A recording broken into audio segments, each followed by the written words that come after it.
Hey everyone, I apologize. My nose is like insanely stuffy right now. It's not that bad right now, but I guarantee I'll start sounding super ridiculous throughout this video. So just ignore it, pretend it's not happening. It's pretty much been the worst because anytime I sniffle just to try to unstuff it, people think I'm like carrying a gun.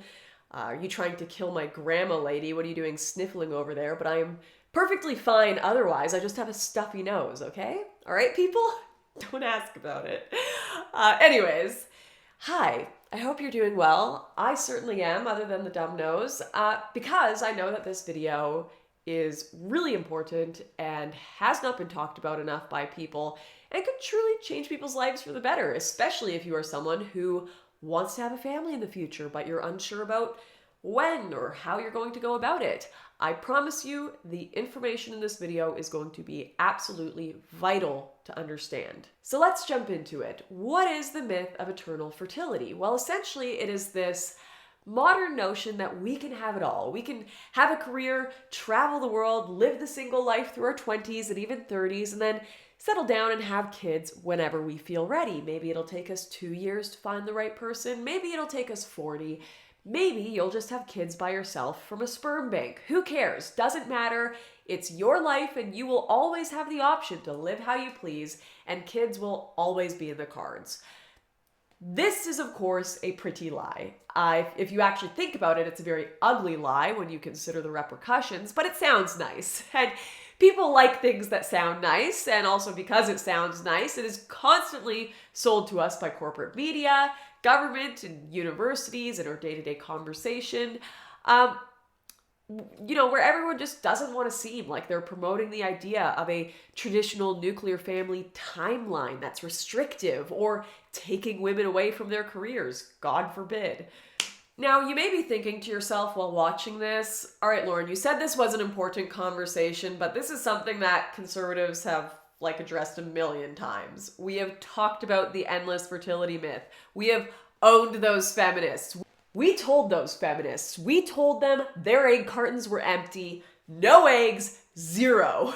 And yes, a lot of conservatives and people in the more MGTOW or men's spheres have indeed addressed this myth. But in doing so, many have offered up their own little pretty myth in exchange. And that is the myth of eternal male fertility. That, unlike women, men are just not affected by the impacts of age. They can become fathers whenever they like, no repercussions. Sometimes this is said explicitly, but often it's just never ever mentioned that men also have a window as well. And this can be very lucrative in more toxic realms of the manosphere, where they just get to trash women all day for missing their fertility window. Well, absolutely never addressing their own Peter Pan syndrome well into their late 40s. Well, sorry fellows, not today. The eternal male fertility myth is also a myth. It is a pretty lie. And I am not about to patronize you guys watching or women watching by telling you all some more pretty lies because it falls in line with the talking points in certain communities or what you want to hear. So let's break this up into 3 major myth categories. 1, biological, 2, technological, and 3, sociological. Biology is one of the primary focuses of conservatives who debunk the feminist eternal fertility myth, and they just undeniably have a point here. Women have a biological clock. We are only born with so many eggs to be fertilized, and estimated around 1 to 2 million, which sounds like a lot until you consider that every year that egg count drastically drops to the point that when we hit menopause, our ovarian reserve is down to 0. The average age of menopause is between 45 and 51. Now, does that mean women can have kids until they're 44 or 50? Well, technically yes, but medically very difficult / almost impossible, as not only do we lose eggs with age, but their quality also goes down with age, meaning there are more egg abnormalities. So eggs which have complications, failures to implant, miscarriages, and birth defects. These eggs really start to appear after the age of 30, and by the time you hit 40, you actually have mostly abnormal eggs. This is very evident when you look at the birth data in these age groups. Miscarriages under the age of 30 are less than 10%. When we get to the mid-30s, that rate over doubles and goes to 20 to 25%. At the age of 25, there's around a 1 in 1,200 risk for Down syndrome. At 35, you're looking at more like 1 in 350 pregnancies. Now, what about men? Let's take a look at men here. Often when we think of male fertility, we think, men have sperm pretty much forever. They're not like women. They don't expire. We do not have an empty egg carton meme for the boys for a reason. But I still really think this is a rather inaccurate portrayal of things because men are still impacted by the realities of aging. I had a girlfriend of mine who was, and hard emphasis on the was here, dating a guy who is a right-wing influencer, and he would constantly nag her for losing her eggs as she approached 30. Not that he planned on marrying her before that or giving her babies, just the bullying. Which, funny enough, he has just hit 40, and that is about the age that male fertility really begins to decline. While male sperm count is reduced at a very minimal rate compared to female eggs, what is often ignored is the decline of male sperm quality with age. The chances of abnormal sperm or birth defects, much like women, all increase with the father's age. Some of the best research on this shows that men over the age of 50 are more than twice as likely to have children with autism, with some studies even suggesting that men just over 40 are 6 times as likely to have kids with autism spectrum disorders. Research has also shown that men over the age of just 45 are twice as likely to have kids with schizophrenia. Now, some men and women will look at this data and say, so what? I will just freeze my sperm. I will just freeze my eggs. I'll get IVF. We live in the age of technology. Anything is possible. Which brings me to my second eternal fertility myth, which is technological progress. IVF, or in vitro fertilization, is a process in which experts fertilize an egg with sperm outside the body. These can be eggs or sperm that were just gathered, or eggs and sperm that were frozen for later use. And then, once fertilized, those eggs are transferred back into the uterus and the whole birth thing happens. I personally think IVF is amazing. I know people who have had their children through it, and they are so blessed, and I'm so happy for them. But sadly, I actually know more people who IVF didn't work for, and who absolutely emptied their wallets paying for it to no success. And what I find is often not talked about or known is just how unsuccessful and horrific this process can actually be. While going through IVF, the intended mother has to inject herself constantly with drugs like Lupron, which can make you so sick you can't even go to work. I remember being shocked speaking to other mothers about their experiences with this and how traumatic it was jabbing themselves constantly into illness just for failure after failure. And that's another aspect. There are many, many miscarriages in this process. Your chance of getting pregnant on the first go of IVF, even for patients in the peak fertility ages, is well under 50%. Over 43 years, you are looking at 5.2%. Even if you froze your eggs at peak fertility, 25 years old, and used those eggs, that is still no guarantee. You may recall a Bloomberg headline I showed you at the beginning of this video. Freeze your eggs, free your career. Well, the woman featured on that cover, Bridget Adams, did in fact go through this process, froze her eggs in her 30s so she didn't have to worry about her expiry date, and eventually 4 years after being featured in Bloomberg at the age of 45, she decided to unthaw said eggs and have her dream baby. Here is an excerpt from the National Post about how that experience went. She excitedly unfroze the 11 eggs she had stored and selected a sperm donor. 2 eggs failed to survive the thawing process. 3 more failed to fertilize. That left 6 embryos, of which 5 appeared to be abnormal. The last one was implanted in her uterus. On the morning of March 7th, she got the devastating news that it too had failed. Bridget bet her dream of being a mother on this freezing process, and it didn't work. And she is now out here telling the truth about egg freezing and IVF, which she feels she was not properly told about or educated on. And in my opinion, it's really not her fault. Most men and women are not told these things. And honestly, I do not think doctors have quite yet mastered this process either. Currently, it is unknown if there is a deterioration of eggs over time in storage. In general, only 6 out of 8 eggs will survive the freezing process, and of the surviving eggs, the chance of a live birth is only between 18 to 32%. So to give yourself just a decent shot of having a kid, you'll need to freeze a lot of eggs. That means a lot of treatments, and even then, there's no guarantee. And the kicker, most people probably can't afford it anyways. Per cycle, so once again, for a single treatment, which you'll have to have several of for a decent chance of having a baby, it is around $10,000 in Australia, plus annual storage fees of around $400. In the US, it is a damn lot as well. You're looking at $15,000 to $20,000. Even the cost-effective solutions listed in this article are still showing upward of 10 grand plus 600 in storage fees annually. I know way too many people who will just say, I'll just freeze my eggs as a throwaway line whenever they're asked about having kids. And I do not think enough of them realize what an uncertain solution this could be. But let's get to the last, and in my opinion, the most important factor here. Sociological factors. I know I'll still have some people out there watching and the doubters who will go, nope, Lauren, you're just wrong. Neither of those things you've mentioned will impede my ability to have kids. I'm a woman. I don't care if or when I hit menopause. Empty egg cartons for days. Damn them. I'll just adopt when I'm 55 once I've got my corporation all set up. Or there'll be the dudes out there who have overdosed on manosphere vids who may say, Lauren, first of all, I think your data on male sperm is BS, but either way, I'll just freeze it. And when I'm 60, I'll give it to my 20-year-old bombshell wife, and we'll have 10 kids, and I'll finally take my form as the true Chad alpha dad who begged my way through the entire world, got rich, and settled down when I wanted to. This is room temperature IQ stuff here, guys.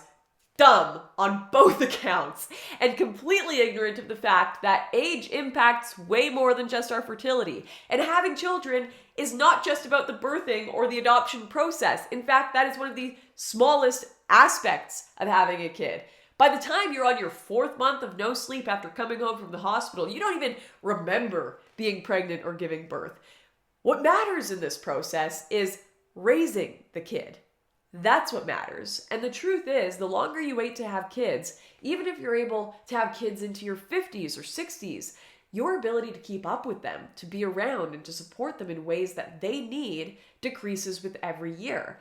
I am a very healthy 26. Oh my gosh, I'm ancient. I am a very healthy 26-year-old, and even I have trouble keeping up with my 1-year-old son. And he needs to be outside. He needs to be playing soccer. He needs to be climbing things. And I want him to be able to do that. I want to help him do that, experience the things he wants to see. And as we age, it's just undeniable that our energy levels and ability to do these things decreases. Even if you are the most damn healthy 60-year-old on the planet, this will still have an impact at some point. Let's do some quick math here. If you have your first kid at 50, by the time they are 20, just getting into their university, trying to get their life kickstarted, not settled in any sense of the word, you will be 70 years old. Pretty sure the average lifespan on this planet is only like 72 years. So instead of focusing on their life, career, and kids, they'll probably be busy trying to take care of you. That is, if you are in a happy and healthy relationship with your family where you have a good relationship with your child and they love you, they will want to ensure you have help. And that is a beautiful thing that a child should do for their parents and is very respectable and commendable. But it's also very difficult, especially when your kid is trying to get their life established. And most importantly, the average age for having kids today is around 30 years. So if you have your kid at 50, you will be 80 when your child has their first child. So likely either gone already or approaching the end of your life. And childbirth, quite frankly, is a milestone every kid wants their parents to be there for. And more so, having grandparents there to support new families is a massive benefit. It's actually been studied and found that the involvement of grandparents significantly increases a child's well-being, with children who have high grandparent involvement in their life having fewer emotional and behavioral problems, which honestly should not be a surprise to anyone.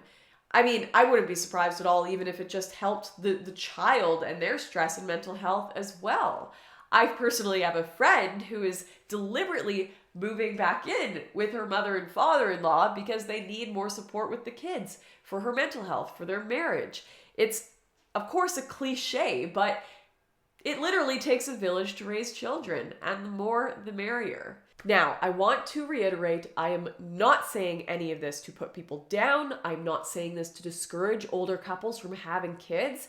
I have a family friend who had her kids in her 40s and is the freaking best mother out there. I am also not saying any of this biological or sociological stuff to be like, gotcha, men, you have weaknesses too. You've got an expiry date. No more than this is a gotcha against women. I say all this because I believe in informed decision making, and I respect you guys enough to not just make a clickbait video about how the other gender is trash and how age is just a number and you're some superhuman who can do and have all you want, because deep down we know that's nonsense, and it is. There will be guys in the toxic corners of the manosphere that will want you to think you can have kids forever as men with no downsides, because their whole grift is telling men what they want to hear, not what will actually help them. The same way feminists grift with the eternal fertility myth stuff is telling women what they want to hear and how they don't need no man, not what will actually help them. Not that I think anyone needs men or women in their life, but hating the opposite sex and using fertility myths as a weapon against them or to justify your lack of need for them is an industry of circle jerk misery that will never get you what you actually want, which in most cases, if you spend ridiculous amounts of time obsessing over the other sex while constantly claiming to hate them, I find what these people usually want deep down is just affection and love from the opposite sex. And they feel that it's easier to hate them than to confront that lack of or perceived lack of love. This is where that thin line between love and hate comes from. Bitter people who do not acknowledge their bitterness will not help you. They just want to make more people be bitter like them or use their platform to try and justify their own life failures and mistakes to others by advertising it as the ideal life. Please just be wary of these people. Anyways, this was a video about fertility. Clearly, I want to do a separate video on the gender wars, which I will. But to conclude things, children are freaking amazing. I love being a mom. I also understand it's not for everyone. And honestly, if you are someone in my audience who does not want kids, please don't have them. I mean, I want kids to have parents who want kids. That's ideal. I also deeply understand for some, not having kids is not something that's their own choice. So please, it makes me so mad when I see people just poking individuals who don't have kids, because I've literally watched people get harassment on Twitter who I know are having infertility issues, get harassed. Why don't you have kids? Where are your kids? Guys, 9% of men and 11% of women will have fertility issues, and that is a huge number. And if you are one of those people in my audience struggling with fertility issues, I want you to know your value does not come from your fertility. And I truly believe that if you have this deep desire to be a mother or a father but can't do so, God has another purpose for that motherly or fatherly love you have. There are a lot of people out there who need it, even if it's not from their biological parents. Yeah. Infertility and fertility in general, I believe, is one of the most misunderstood and poorly communicated subjects in our modern culture. And I think part of that is because a lot of our media class do not represent the average family-oriented individual. And therefore, they write about weird, obscure problems like gendered signage on porta potties in New York or whatever, instead of massive medical and psychological problems like miscarriages and fertility crisis that more people than you think are struggling with. And I really do hope that this video has filled that gap a bit and given you all some good information that isn't often talked about for your future family planning. Realistic expectations and odds, so you don't end up, I don't know, putting all your eggs in one basket or one freezer, so to speak, on things like IVF without understanding that it's not a sure thing. But anyways, I love you guys. I appreciate the heck out of you all. Thank you so much for those who are supporting me on Subscribestar, making these little videos possible, and I will see you at the next rant. What am I doing with my hand? Okay, I'm gonna go blow my nose. Bye, guys.